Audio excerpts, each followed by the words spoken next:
free Black Excellence edition. I have 3 people. We were supposed to originally have 4, but Narmo unfortunately could not join us here tonight. He had other pressing matters, unfortunately, but still the panel is still strong. It's still hard. And yeah, we're going to have Demi just take over right now as he explains the importance of this specific actual episode. And then obviously he has a lot more things to say about, obviously, We Are Lendo. So yeah, Demi, when you're ready, you can take over. Thanks, Samuel. Thank you all for joining. Thank you for joining the 3rd episode of Confronting COVID-19. As you know, with all of the activity that's been happening both here and in the US, and actually across the whole world, we thought that we would dedicate this episode to Black excellence and effectively work with different people that are trying to fight that cause as well. One of them being the British Business Bank, who actually at the moment with the likes of Ipsos Mori, a research company, are doing effectively a research campaign to really try to understand what entrepreneurs in the UK are going through at the moment with COVID and how it's affecting them. And one of the things they reached out to us about was, could we effectively help them make sure that the voice of the Black entrepreneur is heard? And because of that, we decided that, okay, we'll get them involved in this event. We'll have their logo on the flyer and we'll distribute all of the questionnaires that they've been effectively distributing out across the whole of the nation, but to all of the people that join this webinar, so we can make sure that the representation from a percentage perspective amongst the bigger crowd, when looking at the data, shows what the Black entrepreneur or what us as Black entrepreneurs are going through. So at the end of this event, you'll be receiving an email with a questionnaire. It takes about 15 minutes to run through. Really, what they're trying to figure out is, what have you gone through over the past 3 months, and also some of the challenges that you faced in starting your business when you initially started. And yeah, that's really it. That's really our thing with the BBB. For us, it's nothing in the sense of we don't really get much out of it. But one thing we do get out of it is the fact that we know our community as a collective will have data. And I think for too long we've been, arguing and kind of fighting about the lack of access to capital, the lack of support available. But now, participating in these kind of questionnaires, we now have what effectively is hard data and evidence to argue with. And as you know, with evidence, you can argue and you can always kind of get your way. So that's our reason for participating and working with them on this case. And yeah, as it comes to your inbox, please fill it out. And yeah, you probably hear a lot from me at the end of this discussion as well. Yeah, cool. Perfect, sweet. Thank you very much for that, Demi. Yes, we've got Raphael Sofoluke. I hope I said that right. Did I say that right? Demi, you have to unmute him. 1 second. And you have to unmute Izzy as well. Just bear with us a second, guys. Little technical difficulties.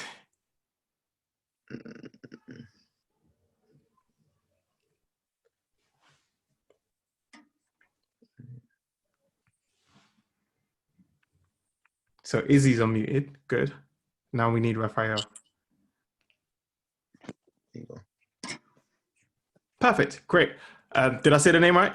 Yeah, it was all right. It was all right. Yeah, it was all right. All right, cool. Just don't be afraid to, just speak up and let me know. He was the founder of the UK. Oh my days. Founder of the UK Black Business Show. And we have Izzy Obeng, who is the founding director of Foundervine. We also have co-founder Christina. I'm not going to say her last name because I don't want her to murder me. Who's a co-founder of VAMP agency. And I'm going to let these guys take over and let them explain about their business and what it is that they do. So yeah, Raphael, if you don't mind taking the lead. Cool. So yeah, as mentioned by Samuel, I'm the founder of the UK Black Business Show, which was launched in 2017 and has gone on to be the biggest business show in Europe for Black business owners and professionals. So last year we had 110 exhibitors from across the UK, Europe, US and Nigeria, Black-owned business exhibiting, and just over 2,500 attendees. So yeah, my passion is basically getting Black-owned businesses together. The whole idea of the show was to create a platform to inspire and connect Black business owners and professionals. And this year actually, I also founded the Black Tech Achievement Awards, which is sponsored by JP Morgan, Facebook, BT and Goldman Sachs. So yeah, that's a bit about me. Thank you very much, Raphael. Christina, if you don't mind. We can't hear you.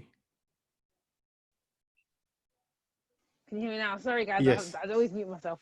Sorry. Anyway, hi everyone. Yeah, it's Okorocha. So Christina Okorocha here, co-founder of VAMP. So we're a social marketing agency who represent the underrepresented. That's our little tagline. So essentially, we are an agency who serve the Black community. Essentially, that's what we do. We've been doing it for 3 years now, and there are two sides of our business. One side is we manage and have a network of Black content creators. And the other side of our business is we do kind of press and events for movies. So yeah. Yeah, perfect. And last but not least, Izzy, you mind taking the lead? Hi Sam, you tried to get away from my name there, Izzy Obeng. Fantastic to see you all. Thanks for joining us. So I'm Izzy Obeng. I'm the managing director of Foundervine. Foundervine is a social enterprise that's focused on helping people build and grow sustainable businesses. So we do that in a number of ways. We run startup building programs, we run investment readiness programs, and we partner with organizations of all kinds to build the pipeline of diverse entrepreneurs. So we focus specifically on women and founders from minority backgrounds, and we were founded because of how the lack of inclusion that we saw in a business ecosystem that needed a lot of change. And so Foundervine's been working for around 3 years to upskill diverse founders across the UK. I'm currently based in Ghana and been looking at what we're doing across sub-Saharan Africa. Perfect. Fantastic. So yeah, those of you who are just joining in right now, Namo, once again, could not be here with us. He had other pressing matters, but we have these three who are absolutely amazing. And if you have any questions, just please hold them off until the end after the panel discussions. But yeah, we're going to get started. And the first question is, as a small business, it's tough to get in front of big brands, let alone begin to build a relationship with big brands. You quickly managed to scale up your business and work with a number of big brands. Tell us a bit or a big tip on how you've done it. And this question is pertaining to Raphael and Christina. So we can start with Raph. So I think one thing that is important to me, and I think it's important for other people, is to just be strategic. So knowing, where can you find these brands? Is it online? Is it at an event? Is it at a publication? So for me, if I was looking for a big brand for one of my events or exhibition, finding them at an event, going to visit them at an event is probably one of the easiest ways I can get in front of the brand and also the right contacts.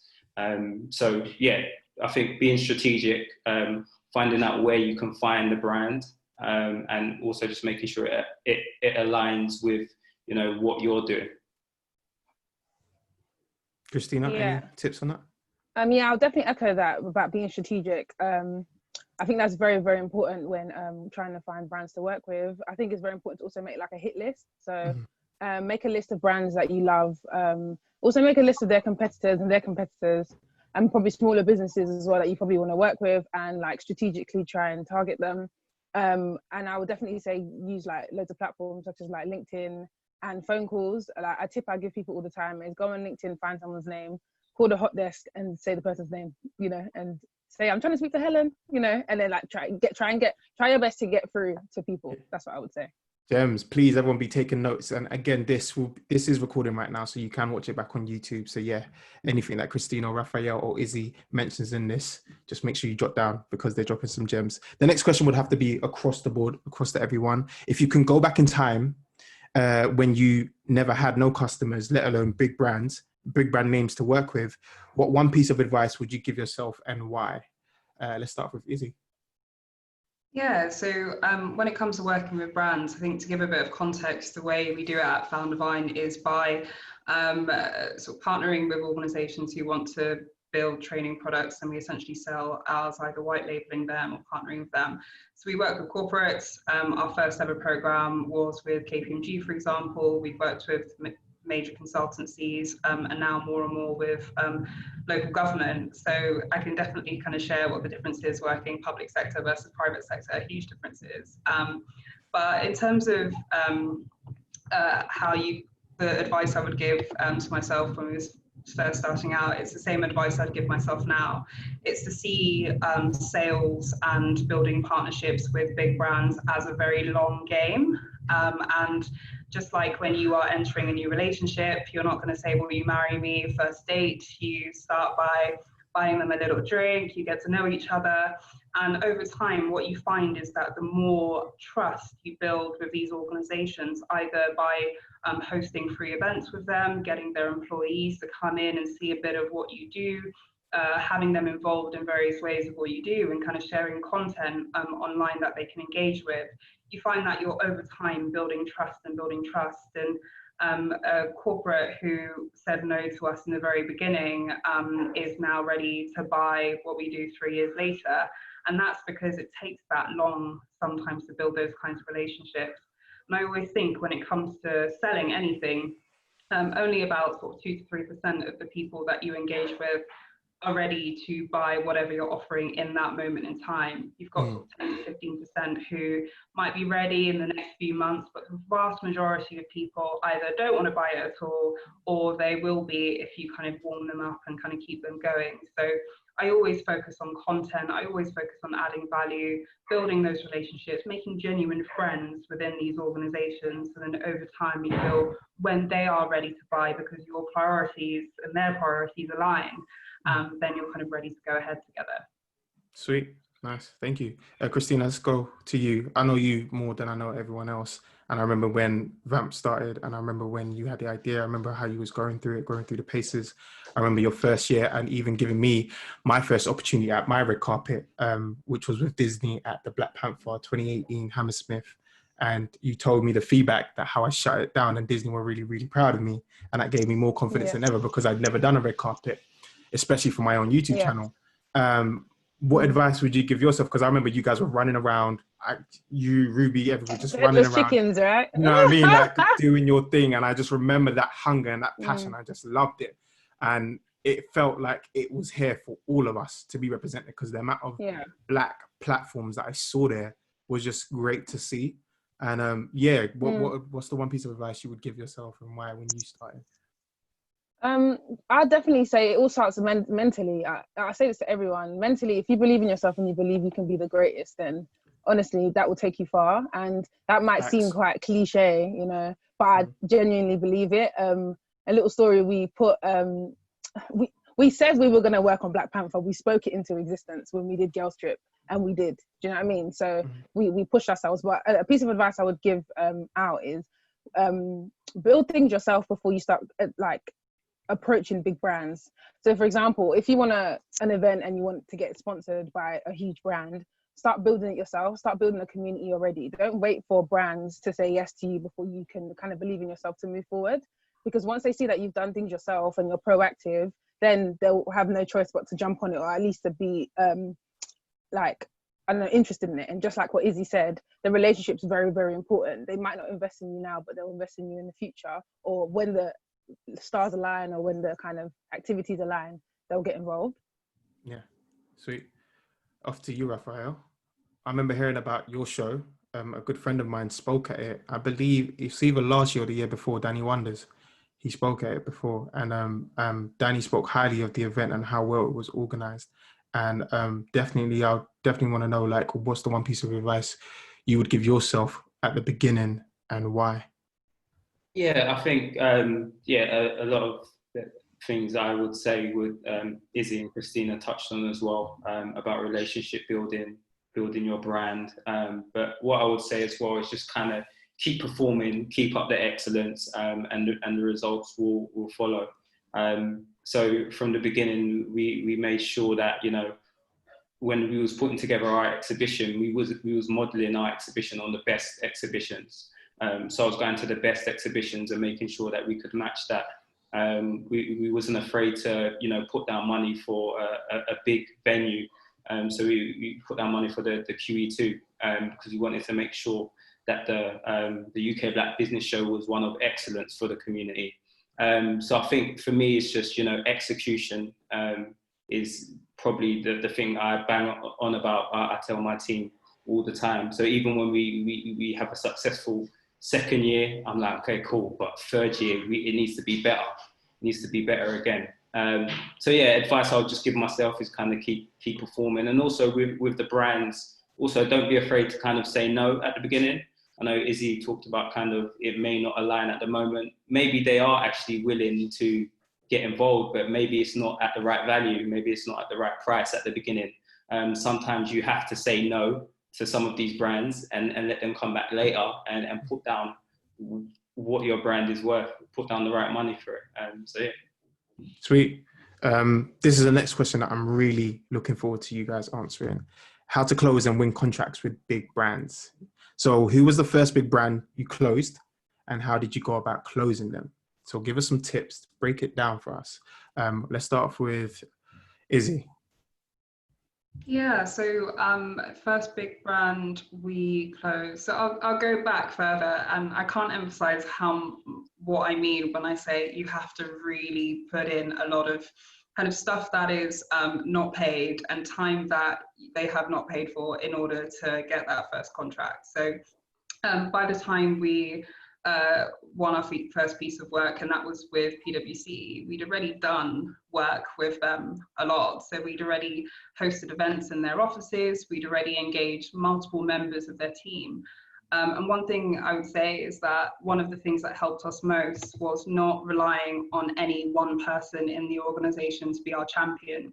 We spent a lot of time building multiple champions within the business. So if anyone left or anyone moved teams or someone suddenly became disinterested, we would always have multiple people who had brand recognition with our work and who could advocate for us within the organization. And we approach really senior people and we approach quite junior people. And often, I think that's one thing that is quite hard when you're reaching out to organizations to go for people at the C-suite if you already don't have the network or the introductions.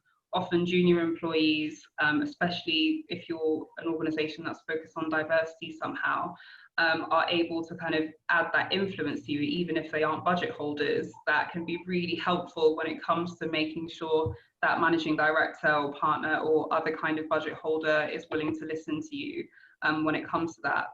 And the point I made around making sure that it aligns with their priorities, a lot of research goes into that. So when you're approaching someone, they may be the head of marketing, they may be the head of some part of the business. And I very intentionally don't say the head of diversity and inclusion because often they are budget holders. But if you are reaching out to someone in the business, you can easily find out more about what their priorities are by looking at their annual reports, by looking at recent news that's come from the firm, looking at their social media, finding the person you want to speak to, going on LinkedIn and finding recent posts to get a sense of who they are. And when you finally are able to have that conversation, going in as an equal partner, I think in the very beginning, when you're starting out, you kind of see yourself as like a tiny speck trying to get money out of this organization, and you go in on the back foot, and you're just kind of really keen to get them to partner with you.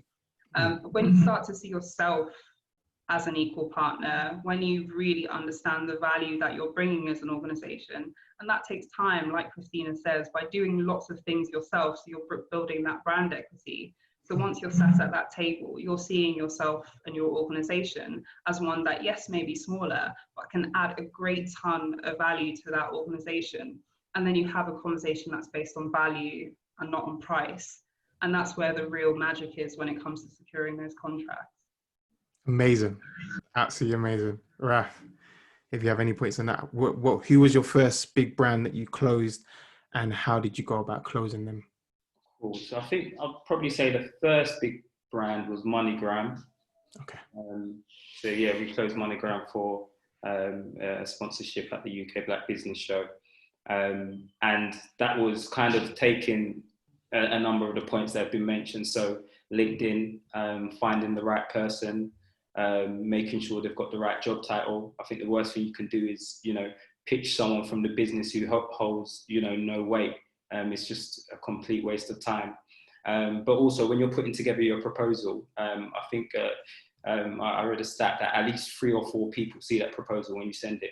So I make sure I build my proposal so that if it goes through the marketing manager, it's got something in it for him. If it goes to the sales, it's got something in it for him. If it goes to someone in finance, they can see, okay, maybe they're offering a bit of a discount. You know, making sure that everything kind of adds value to everyone that sees it. So yeah, putting together those three things and making sure it aligned. With MoneyGram, it was a perfect fit because they do money transfers. UK Black Business Show has a huge Black audience, business owners who want to transfer money, possibly abroad, and just the audience that they're looking for. So when it's perfectly aligned, it's much more easier for you to kind of go in there and say, okay, listen, this is perfect for you. It's more of a conversation as, you know, why aren't you going to do it? So yeah, that's probably how I closed that is how I closed my first big brand. Nice one. Christina, first big brand, and how did you close them? So it's actually a funny story. Our first big brand was Universal Pictures, and it was Girls Trip. So nice. Literally what happened was, so when I was interning at Google, Ruby was interning. So I have business partners, Ruby and Ruby. So I was interning at Google, Ruby was interning at Universal Pictures, and we were literally a floor away from each other when we were interning. So we went back to uni, graduated, came out, started our jobs, left our jobs after a few months to do VAMP full time. And when Girl Trip was coming out, Ruby remembered that Universal Pictures doesn't put a lot of budget towards Black film. When she was there during Straight Out of Compton, and they didn't put a lot of budget to that film. So when she saw Girl Trip was coming out, she thought, you know, this might be our opportunity. So me, Ruby and Ruby, we put our hats together and we were like, what can we do? So what Ruby did, like, just cold called. So because she used to work there, she kind of knew the teams, but she never worked in that department. So she literally just called them and just said, hi, can I speak to someone who's working on kind of Girls Trip? And luckily who she was speaking to was the person working on Girls Trip. So she was like, yeah, I'm just working on Girls Trip. And she was like, yeah, you're right. Do you need anything, basically? Ruby was like, yeah, we're an agency who represent underrepresented, who work with a lot of like Black women and content creators in the space, and we think we really can elevate this movie, and it would be good to know if it's coming to the UK. And she was like, yeah, it's coming to the UK, but we haven't started working on it. So if you want to kind of send some ideas. So we literally put all our heads together, sat there for hours, made a pitch deck, sent it over to them, and she replied, she's like, oh, this is really, really good. Can you send us another deck with like more like concentrated ideas? And then we were like, maybe we should just go in. So she sent an email and we said, oh, it would be best if we came in and we pitched it to you. And she was like, yeah, okay, cool. So we go in and we pitch it to her. And she literally, when we pitched it, she was like, yeah, okay. Like, you guys can work on it, basically. And what turned into like an allocation for like a screening turned into us having the whole screening, turned into us consulting on PR and what turned into us getting more budget for more things. So I think that in-person kind of pitch definitely elevated and pushed it and made her believe in us, you know, to give us our first opportunity. Nice. Absolutely. Amazing stories, man. Amazing stories. What three things does every entrepreneur who wants to close big contracts with brands need to do, and why? Let's start off with you, Christina. What are the three things does every entrepreneur who wants to close big contracts with big brands, what do they need to do and why? I think the beginning, before anything, is research what you think that brand wants. For example, if you feel like the brand just giving an example of us, we're in the black space, Black community. If we feel like a certain brand isn't serving the Black community, we would probably hit them and be like, we're having an event, we want you to sponsor it, or we think you should do more stuff with content creators, or whatever. But find that niche, find what you think they're lacking and make sure you're the person that can serve them. So make sure you fit into their puzzle, essentially. Number two, create, like I said before, create a hit list. Find brands who you think would be perfect for you, but also find their competitors, like I said, or find maybe new brands. Like don't always go for like the huge brands, the Nikes, the Adidas's, the big sports brand. Look for the smaller brands, not even just the Gymsharks, like the smaller brands who are like quite new. See how you can fit into their puzzle. I would say that. Two, number three, like I said in my kind of quote, build a relationship with them. Even if they're not going to part ways with you with money. I mean, if they're not going to part cash with you, just build a relationship. Like, try and make them see your value by just kind of speaking to them and, you know, I don't know, attending events, you know, and letting them know your face. Okay, great. Raph, any tips, any points on that? So I would say, similar to Christina, I'll say research. So yeah, definitely researching the market. I'll say alignment, so making sure that these brands align with you, that what you're doing aligns with them, so making it easier for the sale to go through, and also listening. So when you are on that, you know, that call with them, and they're saying certain things, make sure you're taking down notes. If they say we're trying to reach this, we're having problems with this, make sure that's, you know, you show that in the proposal that you send over. So look for some of the pain points that they're mentioning, and take that down and create proposals based on those things. Sweet. Izzy, any last points? Yeah, so for me, I think in terms of the big tips when it comes to closing big contracts, I would say one of the first things, and I think every entrepreneur should do this regardless of what else they're doing, is building their personal brand. Because often people with very limited time will take mental shortcuts to decide how credible you are way before you've even come into the room. So looking into your online profile, don't hesitate to Google yourself. If you can Google yourself and the first 10 hits are some of your photos from uni on Facebook, then you need to just build content and share that to boost the SEO, and make sure that professional posts that reflects your ethos, reflects the business, are coming to the top for these organizations. So invest in doing things like speaking events, writing content in Medium, sharing posts and building kind of LinkedIn profiles, Twitter profiles, so that your business voice online speaks way ahead of you when you're trying to get into the room with someone. I would say speak their language, particularly if you don't come from a corporate background. It can be maybe sometimes a bit daunting to kind of figure out you know, what to say when it comes to these companies. Like any sector, like any group of people, there's a very kind of specific language, a set of terms and ways of working that these organizations have, and they're sort of far more likely to buy from, you know, one of their own in terms of how they think. So whether that is speaking to a friend who may have worked in that organization before, or finding out more from you know, some of the content that they put out, just figure out kind of how they speak and how they act, and it'll help you kind of position yourself right when you get into that room. Another thing I think is making them feel special. It's the small touches when we're meeting people that people often forget. The amount of times that organizations have reached out to me and individuals have not done any research into who I am. They haven't found out anything about me, or I've said something to them and they've completely forgotten it by the next meeting. Those little things go a long way. If they have a dog, remember that they have a dog. If they recently got married and went to Barbados, ask them how Barbados was. The little touches when it comes to building relationships that go a long way in terms of building that trust I mentioned at the very beginning. The last thing, I know you said 3, but it's 4. Invest in sales training. It's just so important that you know, you feel confident as a salesperson or someone doing business development, because that's what you are. And there are really specific tactics that you can use when you're talking to these organizations to understand what their pain points are, to ask the kind of targeted questions that get them to just reveal a whole bunch of stuff about themselves that allow you to position that deck well when you're writing your proposal. Raph mentioned that he writes for 4 different departments when he's writing that proposal, and you have to be thinking like that.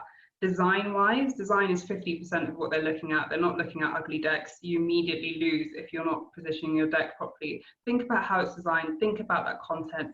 Think about what they said and build that into the pack as well, so your proposal's telling a story. I think it's so important to think about that sales training side of things as well. Nice. Hopefully there'll be some stuff on that on Skillshare as well. I wanted to ask, I'm adding this question actually, guys, just hearing you speak. Now, Christina, you mentioned that when Ruby was working at Universal, they didn't really fork out big budgets for Black movies. And I'm sure obviously in you guys' fields as well, when you're going to like either corporate companies and trying to pitch them your ideas, etc., why do you feel like these big companies don't really see quote unquote Black events as important enough? And when you are faced in those positions, when you are in those meetings, how do you get them to see why they should invest in a Black business show, or, you know, a movie campaign, or do you know what I mean, with your projects? How do you get them to see why they should invest in you? I'm a big fan of insights and research. So right now we're even conducting research on like the Black pound and how strong our consumer behavior is and our purchase decisions and how it affects like buying other people's buying decisions and but I think that showing them evidence of things can always silence them. If you're pitching something to them and they're saying, oh, I don't think that would work because we serve this community and we don't think that community are interested. If you just show them examples, I don't see how they can tell you no. Because it's with when we did Girls Trip, it was a wings. Like the person who essentially gave us the deal just thought like, sorry to say, but she's probably like, fuck it, like let me just do it, because it seemed like she didn't really have much planned. So we came and we kind of saved the day. And because we did that, it gave us more like kind of evidence to other brands that this is the right thing to do. Like Black Panther wouldn't have been, not to toot our own horn, but it wouldn't have been as big as it was, like a cultural moment, if we didn't do certain nuances in their marketing plans. Do you know what I mean? And it was really, really hard. Don't get it twisted. Like that was not easy, us pushing and saying, imagine Disney, who's been doing movies for years, like, and us coming in and being like, we don't think you're doing this right. You're not inviting the right person. You should do this at the event. Like, trust me, it was very awkward all the time. But, the results did the talking, you know what I mean? So it's about just showing proof, basically. And like I said before, do something yourself first before you kind of approach them. Yeah, I'll pertain that question to you as well, Rafa. How did you get, when you're going to these meetings and you're pitching these different decks as well, like how did you get them to kind of see your vision in the UK Black Business Show and see why it's important for something like this to be put forward and to be put on a global scale and have other Black businesses come through? How did you get them to see your vision, basically? Yeah, I think just also, longevity. Sometimes it also takes time as well. Sometimes they're not going to buy it initially. So we're going into our 4th year this year with the UK Black Business Show, and it's allowed me to open other doors. So we created the Black Tech Achievement this year, and we had JP Morgan there, Facebook, Goldman Sachs, BT, Adobe, Accenture, and that's because of the reputation of the UK Black Business Show that we built up, that we was able to create another brand and get some of the big corporates there. So I think just finding finding what aligns with everything, putting together, killer proposals. I think that's the answer to the question. Yeah, that's fine. That's absolutely fine. Izzy, do you have any last points on that as well? Or you pretty much, I can go into the next question. No, please go ahead. It's okay, cool. Izzy, you touched on this last one in terms of building long relationships and stuff. How do you build long relationships and long sustaining, lasting relationships? Because I feel like that's important, right? When you're starting out and, okay, they've given you money or they've given you a sponsor or you've managed to show them that this is important and that's important. How does that long relationship last with them? Also, whilst also showing them results, but what else adds to the results when you do bring it back to them? How do you build long-lasting relationships? Izzy, you might as well talk. Yeah, so this is going to maybe sound a bit weird, but I think for me, one of the key things when it comes to building partnerships and sales is to genuinely love people. And there is a difference in, someone realizing that you're just trying to sell something to them and someone feeling like you've tapped into something that they really care about, a challenge that they genuinely face, and you are providing a solution to that challenge, and you're along a journey with them rather than just trying to kind of give them something and run away. So for all of the clients, partners that we've had, I feel like I've tried to build genuine connections that last way beyond whatever it is I'm trying to do with them, and that is taking an interest in their personal life, it's taking an interest in their world outside of whatever I'm saying, and I think that is one of the key things for me. So building those relationships, realizing that, like I said, only 2 to 3% of people at the time you meet them might be useful to you, whereas just having them in your kind of community, you never know when they're going to reach out to you in a year's time and tell you about something happening in a different part of the business that might be useful. So genuinely being invested and being interesting and interested. So I've talked about being interested in them, but being interesting as well by building a strong personal brand, by putting content out there and building a profile that says to them, hey, this person's credible. Hey, this person's actually sort of like doing things that reinforce the ethos they told me that they have. and they're also interested in me, it's a bit of a no-brainer to end up working with them. That's kind of the ticket for me. Raph, any points on that? How do you build long-lasting relationships? Yes, I think, just being authentic, and also, being authentic, also listening. I know I mentioned it earlier, but if you actually notice, what I noticed when I was speaking to a number of different brands is that they all have the same problem. They were all saying the same thing, but in a different way. So I think it's important to have lots of calls, lots of research calls, and you'll notice that they're saying everyone's got the same kind of pain problem, especially within the whole D&I and recruitment. They will say the same things about their problems. But yeah, getting to know them, sending them, content throughout the year as well. Not every email has to be a sales email. Not every email has to be a give me money email. Just, getting to know them. Sometimes just send them updates on what you're currently doing. Also, sometimes follow them on their socials as well. Sometimes I've seen once it's weird to kind of have someone who's a marketing manager following you on maybe your Instagram, but sometimes actually that helps. You on your Twitter, because you can see kind of like the real them. So I've seen that's kind of helped me with closing certain brands and just building a good relationship there. Yeah, and it shows them that you're paying your attention as well. Like I even remember in my field, obviously being a presenter, the content is great, but they also want to see how you are as a person. Like, what do you do outside of, like, what do you do on your day-to-day? Like, how you are as a person, your personality, what are your morals as such? And I've had people from marketing and sales from different brands and big brands, big corporations just follow me on IG, and they will just comment on here and there. If I'm training, like doing a 5K today, they'll be like, hey, I just did a 5K. And just that natural kind of nuance between you two, just having that normal thing of just having to work out, it builds a relationship then, and it just constantly wants them to be like, oh, I like what he does. He's not just obviously on the go, but he does this, that, and a third. And even if you can inspire them to just get out and just go for a run is also a good thing as well. Christina, any last points that you want to add on that? I would say kind of let your work do the talking over everything. I would say that bit is of a difference of opinion, but in VAMP, we don't really focus on us as individuals, and we're not really the ones to kind of build our personal brand. We haven't really done much PR and stuff for ourselves individually, but we make sure that we focus everything on VAMP, on the business exactly. So if you're looking at VAMP, you're not looking at who is working for VAMP, you're looking at VAMP as an entity. And we've done that by constantly making sure that our socials are up to date. We're mainly on Instagram, we're mainly a visual company. So we do a lot of kind of like, we make sure when we have an event, we have a videographer, photographer there no matter what, and we use the content a lot. We make sure our website, well, the way I want to say which our website's up to date, well, it's not, but at least you can go on there and you can see what we're about and stuff.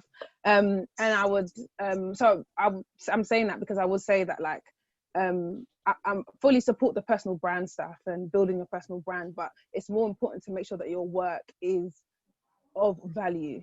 Just make sure that you put that constant, like what Raphael said, the excellence in your business. Just make sure that is above your personal brand, because it's like you can be an amazing person, but then your business might not be flourishing, and your business might be kind of like not old, but like not like innovating and stuff. So make sure you put all your eggs into your business. And also, I would say kind of stay in contact. Like, it's important to, like what you were saying about let them following you on IG, just stay in contact with them, email them. You never know, because I found that a lot, that brands sometimes forget about you, and it's not your fault that they forget about you. It's not like, that they think you're rubbish or whatever. It's just that they've got so much going on. These people have a 9-to-5. They've got other things they're worrying about in their family. Do you know what I mean? People got personal things going on. They're not always going to think about you and put you front of mind. So it doesn't hurt for you to just contact them and be like, just checking if you have anything that would suit what I do or something like that, or pitching stuff to them all the time. Just stay in contact with them, because you never know. There's been so many times we've pitched and they're like, oh, I was thinking about you, or like, I forgot about you guys, but it doesn't hurt. It doesn't affect me. It just makes me think, being proactive. Yeah, staying on the ball. I've got 3 questions left, and then I'll hand it over to people who have, I think, questions over. So yeah, bring it down to my last 3. Having worked throughout a number of downturns and recessions with big brands as your clients, give us 3 ways that small businesses can ensure they get paid on time, by their big name customers without straining their relationship. Raf, we can start off with you. Yeah, so it's funny because I think I was having a conversation with Demi this week about that. I think the big brands know that they know they're big brands, so it's important to make sure they don't take the piss. With sometimes the majority of them have, I think it's 3 months minimum before they pay. Yeah. When they could pay. The good thing sometimes about our event is that you have to pay before the event, or you can't come to the event. But I think just making sure everything is your procedure, having your invoice sent out on time. Sometimes don't let it be you chasing them up. Get someone in accounts. Get a fresh voice. Take yourself away from that.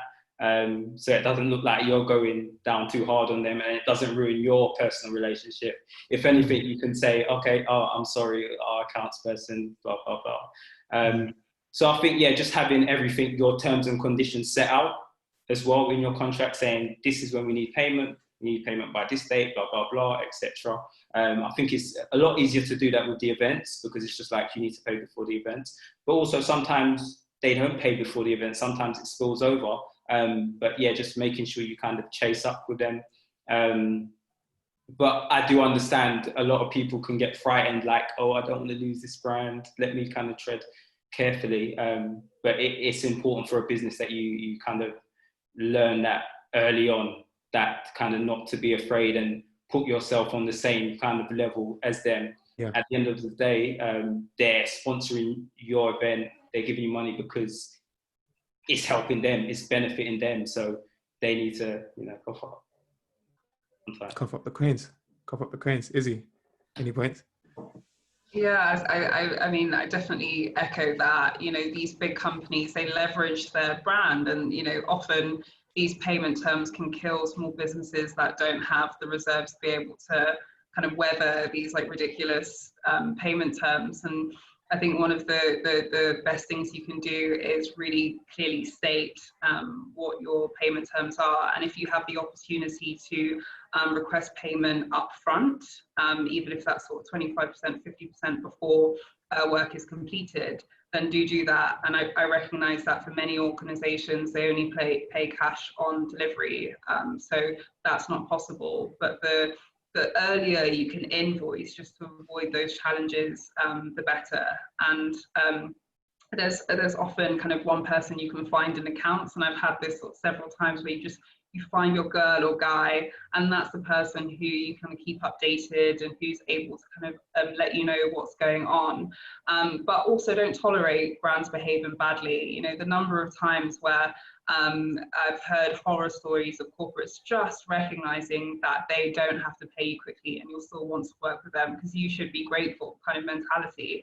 I've heard that, and I think it's really important to not be kind of blinded by the kind of razzmatazz of having a big corporate you're working with. Do push back if they're taking the piss, like Raphael said.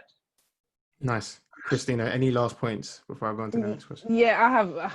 I'm very passionate about this because I'm a cash flow, like, ask the girls, like, when it comes to cash flow, I do not play at all because Corona can happen and what happens, you know what I mean? So I'm a big fan of speaking about money. When you're like negotiating a contract with a brand and you've come to your fee, just like what Izzy said, make sure you invoice on time. So for example, when we did Girls Trip, we invoiced after the event. How can we invoice after the event?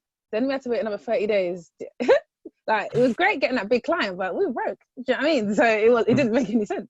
So we learned a big lesson from that, and knowing the payment term. So normally it's a bit different, I think, for me, Raphael. It's 30 days. That's normal for us as an agency that brands normally say. But like our big clients like Warner Brothers, 60 days. 60 days, like, we were like, wow. But we literally spoke to them about it, and we asked them if it could be reduced, and we negotiated. When they told us 60 days, we didn't just say yeah and not. We said, is there any way it can get down to 30 days? And when there's any issues, we tell them, is there any way you can fast track that payment because it's late? And they fast track it. When there's a late payment, don't make them wait. Don't let them wait. Don't let them tell you that you need to wait another 30 days for it. Tell them to fast track the payment. You need to be quite on the ball when it comes to brands, because you've done your work and it's now their time to do it. You won't be speaking to the person that agreed you know, the brand collab with you, you're going to be speaking to the finance team now. So you don't have to speak to the finance person like that person is the one cutting your checks, innit? They're just the one paying you. Do you know what I mean? Just to be completely honest. And another thing I would say is QuickBooks. There's like so many kind of platforms that you can use, and I love QuickBooks. People use Xero and people use some other things, but QuickBooks will tell you when your invoice is due, when it's coming up. If you've got like 14 days left and you think maybe this is a client that normally pays quite late, you can send them a little reminder, or you can just like kind of wait if you want to, but just be on the ball when it comes to like your finances. That, because just like what Izzy said, that can be like something that really screws you over in the future. And just don't be scared to talk about money to these brands, because at the end of the day, like, what is they've agreed to it. They have agreed to pay you money, so you deserve the money. You know, we don't really have issues when it comes to money, because I don't know, do not let that run. You can see the passion in your face. All right, my last two questions, guys. Please put your questions in the chat, and I'll be reading out to the panel very shortly. Last two. Within 3 years, you've managed. This is for Raphael and Christina. Within 3 years, you've managed to build one of the biggest event businesses in the UK, working with brands such as Disney, Warner, etc., etc., etc., and many more. Tell us how you've managed to build a brand that big brands want to work with so quickly. And basically that in a nutshell. Chris? Oh, okay. I think with us, first of all, thank you. That's a nice comment to say. Yeah. I think with us, we've just made sure that we're very unique in what we do. So we know that we serve the Black community, and they call us Black British culture specialists now. And we've made sure that we are like, that's exactly what we do. We serve our purpose all the time. And if a brand had a touch point with us 2 years ago, if they have a touch point with us again, we're still doing the same thing. Do you know what I mean? So like, we've always kind of stuck to our purpose. But I would say like, wait, repeat the question again. I think I'm going off topic. It's fine. Tell us how you've managed to build a brand that big brands want to work with. Oh, okay. Yeah, like I said, we've just basically stuck to what we normally do. And even, for example, someone who was at Disney when we worked on Black Panther moved to Warner Brothers. That's how we got the Warner Brothers contract. Because someone who was at Disney, who we worked with for Black Panther, ended up moving to Warner Brothers. And when we were pitching to Warner Brothers, she literally just had got a job there. And she was like, oh my gosh, VAMP. Yeah, of course. Like, of course you want to work with them, because we did this, we did that, and then we just won a big contract with Disney. Do you know what I mean? So, I mean, with Warner Brothers. So I just think it's important to just keep the relationships and just let your work do the talking, as I said before. Yeah. No problem. Raph, any points on that? Yeah. Okay. I'll quickly just touch on one point that Christina said, which happens a lot actually. People move around. So it's important to have those good. That's why the relationships is so key. Because, you know, and also what Izzy said about actually having multiple people within an organization. If you can kind of get those two things on lock, then you can start to, you know, cover a number of different organizations. But one thing for me, I think is, thanks again as well for the comment. No problem. I think, communication. So with the UK Black Business Show, very similar to VAMP. For me, it's always been about the UK Black Business Show. I don't plug myself on the page all the time, etc. Most of the time, a lot of people don't even know it's me that puts on the show. So we've just made sure that everything is excellent. So from our posts to our videos to our speakers to our websites, and then the reputation has just helped. So people come to our show and they tell other people the next year. And they tell others and they tell others, and also we've got that with corporates, you know, other corporates telling other, okay, that you need to be at the UK Black Business Show. That's where you're going to get, you know, diverse hiring, etc.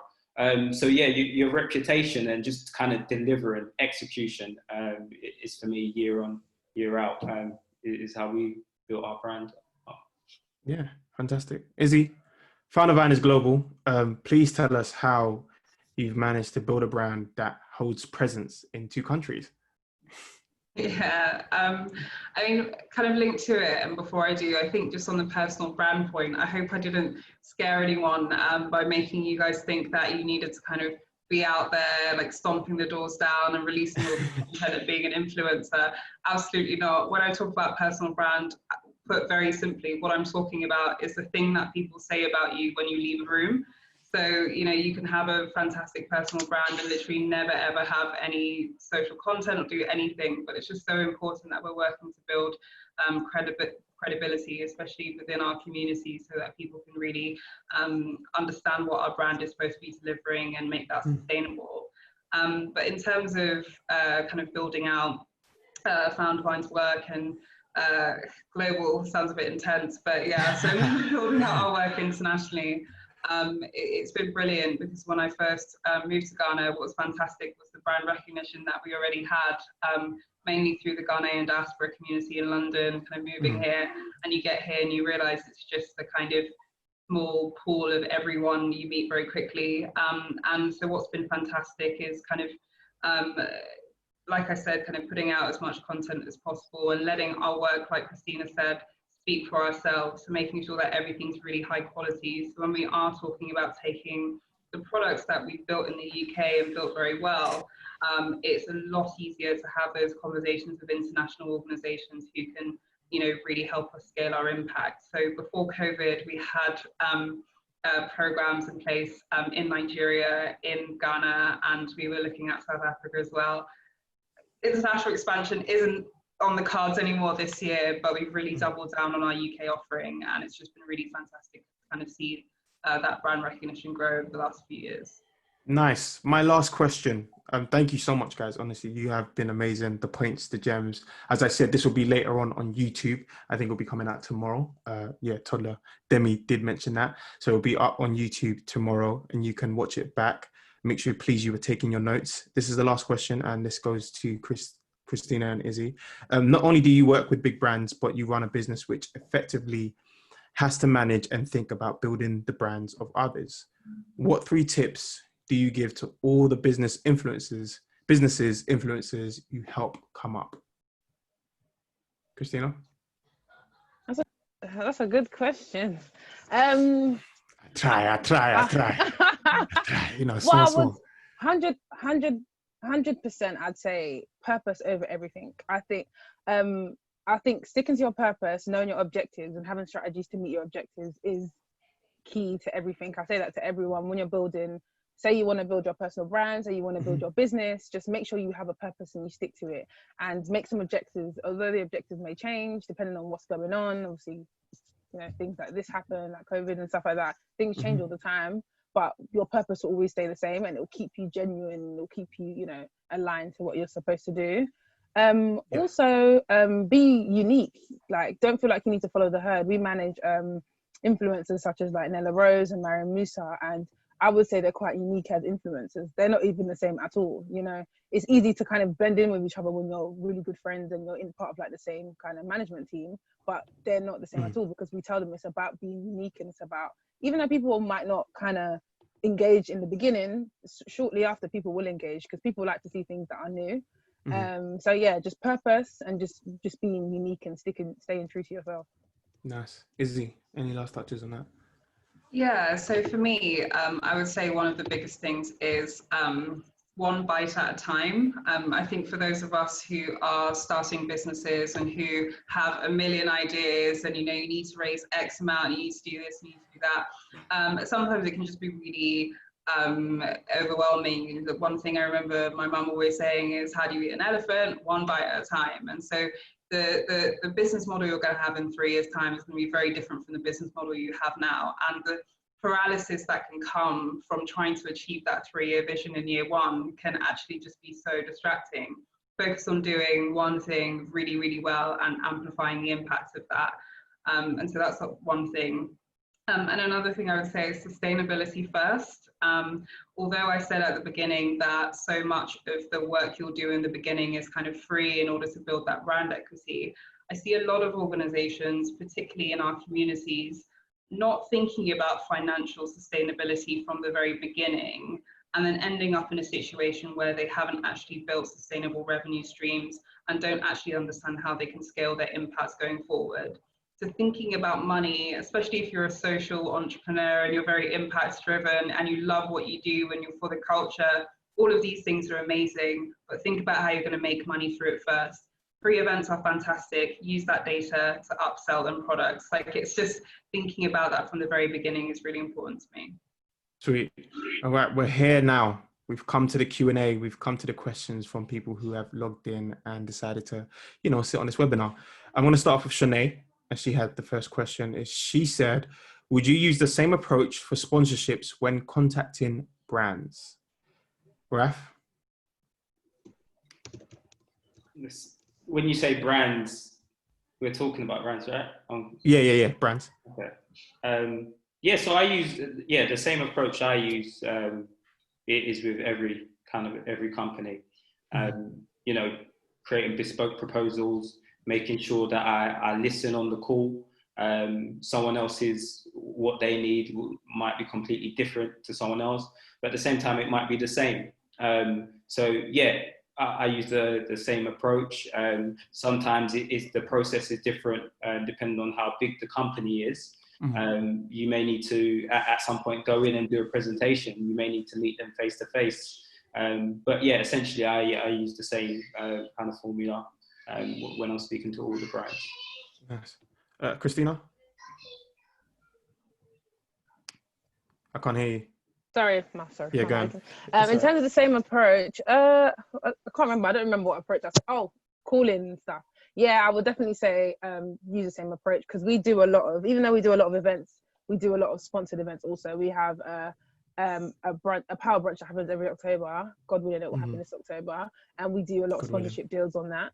And we use the same approach. But sometimes we use contacts that we already have. Sometimes we make a hit list, again, of brands that we want to be involved, or we see that they need to be more in the Black space around Black women. We'll make a hit list again and we'll contact them either by phone or by emails. But it kind of is the same, just like Raphael said, the decks, like creating that real deck that, kind of talks to what they need as a company is very important. Nice. Izzy, any last points before I go into the list? Yeah, I think that the only thing I would add there is thinking about the bigger picture, thinking about the longer term with it. So you're asking for sponsorship for one particular initiative that you're doing, but is there longevity in that? It might be that it's kind of multi-year sponsorship that you're looking for. If you feel like your brand is strong enough to ask for that, is there something else in the business that you can kind of fit into? So we're talking about diversity and inclusion a lot in this conversation.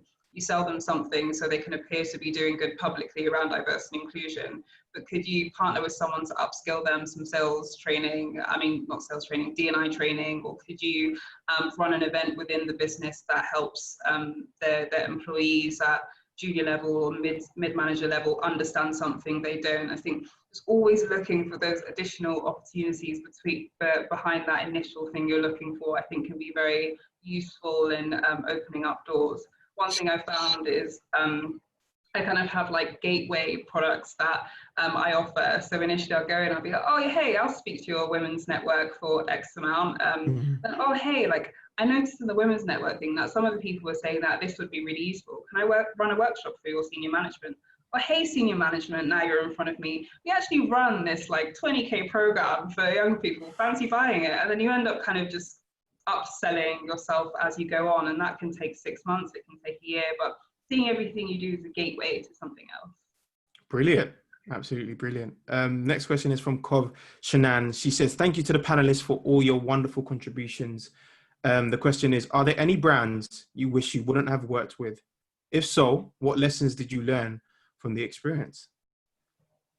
I see everyone's faces. Who wants to go first? Do you know, I'll go first. I don't think there are any brands that we wish we wouldn't have worked with, but I think there are brands that we wish we would have charged a different price. Ooh. So, Christina, you're about this bank, innit? You're about this money. Well, at the end of the day, guys, COVID comes and slaps you. What are you going to do then? Huh? You need to make sure you got cash in the bank. I think it's important to, just, reevaluate like kind of what you're kind of charging people. And I think in the beginning, when you start, you kind of offer a lot of kind of like discounts, and because you don't have a reputation, you just could do things at like a cheaper rate. But when you go back into them and they kind of offer you the same, we've said no to things, because and we've said no to huge things that really hurt my heart because the price wasn't right. But it was more about value, like the value we bring to you. So if you're not going to allot more budget, then you don't value us as an agency. And like we can't work together. So next time we can come to a better negotiation. And it's not about money, it's just about the value, you know what I mean? Sometimes. Yeah. Raph? Yeah, I think very similar. I can't really think of a brand that I would say I wish I didn't work with them. But probably, earlier on, maybe you don't kind of realize how, strong your brand is and how much they need it. And I think, I think looking at one of the brands that I worked with, we signed them up, but then we saw them, they had huge branding on the TalkSport radio that I listened to. I saw them on Sky Sports News. And then suddenly I started to think what they got from me was change, considering we were the perfect audience for them. Yeah. But you just know they're spending like hundreds of thousands on, some of these other sponsorship deals. So yeah, I think it's more of kind of making sure if it aligns with, your brand, and, you're probably one of the only people that can offer them what you're doing, just making sure you're setting the right price from early. But yeah, so that, of course, now going into our 4th year, the prices are completely different for these companies, and they know it as well. And they know, they come back to us, they tell us their results of how successful it is, and use that against them when they start sending you, oh, thank you so much, you got this amount of X, just take note of that and say, next time, okay, yeah, you said you got this, the price is up, Yeah. Fantastic. Izzy? Yeah, so I think the kind of what made me cringe is that I think we've all had those experiences with brands that, kind of like buy a Volvo but want to drive a Lamborghini with you, and you're kind of just like constantly battling against like scope creep and, trying to figure out how you actually make what they want make sense within the budget that they had. And you need those experiences to kind of know, like we were saying before, when to say no, and, the kind of stress that comes from trying to pull off something when you're eventually kind of making a loss because you haven't charged appropriately for it can actually do more harm to the business because it stops you actually finding other opportunities. So I think of it like when you finally find the man of your dreams, and you had to date all of those people in order to realize what you didn't want, and then when you find that person, you know exactly what your value is, you know what you're looking for from them, and you can have a long-lasting relationship. And so all of those like brands before, some of them may have been, pretty stressful to work with, stakeholders who had all kind of politics going on, people who underpaid, paid slowly, whatever it was. But we need those experienced entrepreneurs because they make our businesses stronger. They make us realize what we want. They point out leadership gaps in us as leaders. They point out learning and development opportunities for our team. They actually help us grow. So we need to kiss a few frogs, basically. Nice. Guys, I've got a few here, yeah? So if you can, just keep your answers a bit shorter than you can. The next question is, what are the key things to do when pitching, either in person or via deck, to brands for partnerships or sponsorships? What are the key things that you kind of put into your deck when pitching? Let's go with Raph.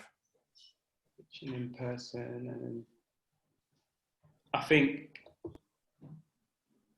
okay, key things for me, I would put in the reason why they should partner with you, what you can offer, unique selling point, and results, kind of what they can expect as well, from the partnership or the sponsorship.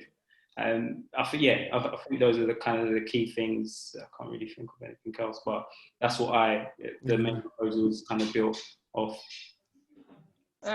Question, little side note before you answer, Christina. Does your USP change with each brand, or does that stay the same with each brand that you pitch to? Yeah, so that's very exactly. So for me, your brand, you've always got, so UK Black Business shows to inspire and connect Black business owners and professionals. However, someone like, NHS who exhibit with us, they want to reach, Black donors, etc. So we'll put in that we can reach, 3,000 people in one go, because it's all about numbers to them. So in that proposal is kind of talking about how many people they're going to speak to, how many eyes they're going to get in front of, you know, post their brand on your Instagram, how many people are going to look at that. So for them, it's all about volume. So, you know, our brand stays the same, but, you know, sometimes the messaging in the proposal might be a bit different depending on what they're looking for. Okay, perfect. Thanks, Raph. Christina? I was just going to quickly add, definitely would say options. It's important to give them options, as well as what Raphael was saying. Those are very, very important, but to kind of take it the next step, there's options. So for example, giving them like gold, silver, you know, bronze package of how they can get involved, because someone might not have the budget to get involved with like kind of big monetary sponsorship, but they can kind of give some money, but they can also provide some products or provide some space. So giving them options to support is very important. Perfect. Izzy? Yeah, just very quickly, I think one of the biggest things for pitching with me is recognizing that you're telling a story. That's what you're doing. You know, whatever it is you are talking about, you are selling them a story. And often I've heard people refer to something called the hero's journey. It's a sort of Pixar technique where, you know, you kind of take the person on a journey in every Pixar movie. So nice people, bad things happen, they go on a journey to solve the bad thing and everyone lives happily ever after. That's what you want your customer to think when you're telling them that story. So you've identified a problem, it's a really big problem to them suddenly. They didn't know before, but now it is. And you've got the fantastic solution for it. You take them on a journey of how amazing it's going to be, and then you tell them how they can go on the journey with you. And that's all you're doing when you're pitching. Nice. Mia Thornton, she said, sorry if you guys have touched on this already. She did arrive in the chat a bit late. What are your do's and don'ts of small up-and-coming brands reaching out to big brands for collabs / sponsorships? What are your do's and don'ts? Izzy? My do, so I think I said this earlier, but definitely go into it with the mindset that you are an equal player, because then it's much easier to kind of have a grown-up conversation. I think when we're starting out, we see ourselves as a child at the table talking to an adult, and you can't have a mutually beneficial conversation if you see yourself that way. So crafting a proposal that recognizes their challenges and you're the right solution for it is key to that. And pushing back if they come at you with something. You know, brands have money and they might tell you that they don't have money, but what they're telling you is that you haven't convinced them you're where they want to spend their money. So then it's your goal to figure out how you actually change that narrative. You can only do that if you're an adult at the table as well. Hey, guys, I hope you're listening, you know. I hope you're listening. Christina? What are your do's and don'ts? Do's and don'ts. So if I'm getting it right, it's like if someone wants to be sponsored. Yeah. So I'll read the question to you quickly again. So what are your do's and don'ts of small / up-and-coming brands reaching out to big brands for collaboration / sponsorship? So that's the question. Okay, something I would definitely say is don't think that they kind of know everything about you, basically. When you're producing like a sponsorship deck, think, just like Raphael said, apparently it goes, I'm sure Raphael said it, that it goes between so many people. Do you know what I mean? So like when you're producing that deck, just make sure there's so much information on there, and also there's contact information on there also, because they can send it to someone who doesn't even work for their company, probably like an ex-friend or a company that they used to work for who they think it would fit. And sometimes if contact information and certain information aren't on there, then you miss out on that opportunity. So just make your deck like, you know, you're sending it out to like 5 different types of people, you know. Okay. Nice. Sweet. Raph, any last touches? I think yes, similar to what Izzy and Christina said. First of all, not to undervalue yourself. Not to undervalue yourself, but also kind of recognizing that you're a thought leader in your space as well. Sometimes you have to educate them. So I've been in meetings with some organizations that are quite big, and I'm actually telling them, this is what you need to do. So don't be afraid to tell them. And sometimes they may be like, okay, but we don't need to do that. But then, you know, sometimes bite back and say, okay, but how are you reaching this audience? How's this going, etc. So yeah, don't be afraid to educate these brands, because actually you know more about your community and the target audience they want to reach. Perfect. Sweet. Guys, I really hope you're listening and taking some gems. The next question is from Yomi Ajulore. Demi, let me know how much time I've got left, please. The next question is from Yomi Ajilore. This question is actually to Izzy. You mentioned investing in sales training. Can you give away some of your top sales tips? Yeah, so when it comes to sales, I think it's really important way before you go into the room. So you're having these qualification calls with them to figure out whether they are a budget holder, what their pain points are, what their need is, how urgent it is, and how you need to actually craft your proposal. And I think from the very beginning, making sure that you are asking the right questions. And so I can't stress how important it is to say very little on that first call. Make sure you're spending your entire time asking them questions. What are your biggest pains right now? What are your stakeholders, whatever they are, saying that they need more of? Where do you want to be in 12 months' time? How can working with an organization like us help you achieve those goals? And asking those questions, but then shutting up, because often the first thing that people say is kind of like off their head. And then if you actually pause and let them speak again, they actually end up telling you something that they just wouldn't have told you. So they'll tell you about Jim, who's actually leaving the firm and it's leading to some kind of leadership crisis and they think they really need this kind of thing. And you end up just finding out a lot more about the organization. To spend that first few calls really trying to understand their pain points and asking a series of very targeted questions that allow you to identify the exact need, how urgent it is, and how your solution might be able to plug that gap. It also builds a sense of trust when you spend less time talking, because people want to feel special. People love the sound of their voice. And if you give them the opportunity to spend all of that time telling you their problems, they feel like you're someone who really cares and wants to understand. And that way you've already built trust. So when you put your proposal in, they feel like it includes all of the things that they told you. Sorry, Sam, I'm speaking a lot. And they're able to then feel like they can kind of buy into it and they've almost worked on that proposal with you. I do startup coaching for everyone here. So if you are interested, please do feel free to email me and I'm happy to share more. Fantastic. That wraps up this session, Black Excellence Confronting COVID-19. There was so much more questions, but we are literally out of time. I want to say a special thank you to Raphael, Christina, Izzy, and everyone that's tuned in. But before you leave, Demi has some last minute words that he wants to share with you. So Demi, when you're ready, please get in. Hey guys, so thank you again, Christina, Raphael, Sammy, yourself, and Izzy. Thank you all again for joining, and thank you everyone in the audience for signing up for the event. Very quickly, I just wanted to go over what I went over at the beginning of the call, that we've done this event in association with the British Business Bank, not to get really anything in return, but rather just to literally push their effectively their research campaign your way. Because what's happening is, in our community, you're clearly seeing we have all of these challenges, we have all of these requirements, but as a community, collectively, we don't have the data to be able to argue from a place of knowledge and really put certain facts and figures on the table and say, look, if these things don't change, then we're going to continue to do what we do. And until we get that data, we'll effectively, to some degree, we could see ourselves as powerless from an economic perspective. So the British Business Bank are effectively collecting research. It's a nationwide study. It's for every entrepreneur in the UK, if possible.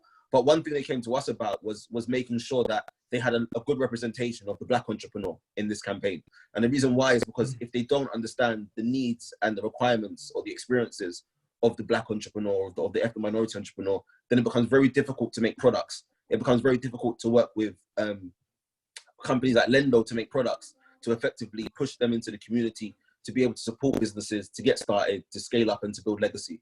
So we're going to be emailing everyone that questionnaire.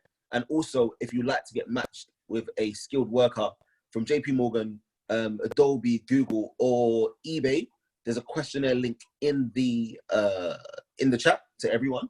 If you could just fill that out, our sponsors Hatch will be in touch and they'll be able to match you up straight away. It's part of Google's rapid response program, and it's all about effectively responding to the crisis that's happened and effectively helping as many entrepreneurs as possible. Thank you once again. I think that wraps it up. That does wrap it. Shameless Before you plug, end sorry it, guys. Quick. Yes, I want all of you lot to drop your Yeah. Instagram. I was going to tell you guys Christina, about our survey. Sorry, we've got a survey that was, like I was just mentioning before. Please do it and please share it with your friends and family. It's really important that we gather this data. We've had already over 1,000 responses, and I want to get to 5,000, to be honest. And also, you win some great prizes from like Apple Watch to loads of different kind of things. So please send it out. Christina, could you also drop your email where people can reach you, please? Because a lot of the questions that were left were targeted at you. So Hillary and them, not that they couldn't answer the question, could just please let them direct them to your email address.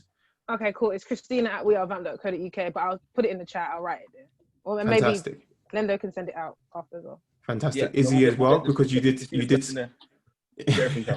No problem. Izzy as well, if you can just drop your email as well so that people can get through to you, because you did say that you do the consultancy as well. So let people know where they can find you, or Instagram or Twitter.